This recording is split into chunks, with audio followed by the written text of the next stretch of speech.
दोस्तों ये यूनिवर्सिटी की रोड है। आज संडे है इसलिए यहाँ पे आज कोई दिखेगा ही नहीं, कोई नहीं दिखेगा। No one is there. ऐसे सब क्या है कि ये सारे रोड्स जो हैं आपस में कनेक्टेड हैं, तो इसीलिए लोग कहीं से भी मतलब ये जो एक दो लोग ऐसे दिख रहे हैं वो कहीं से भी आते जाते, ऐसे ही। Otherwise no one is there. ये है Haslett building, Spark Jack building, Barwon lock side, 3M Bulkley invitation centre. इसके अंदर ही डॉक्टर फ़हीम सर रहते हैं, जिसके अंडर में मैं रिसर्च कर रहा हूँ।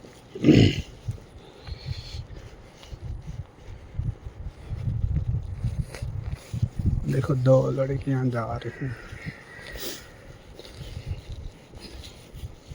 देखो कितना अच्छा है ना।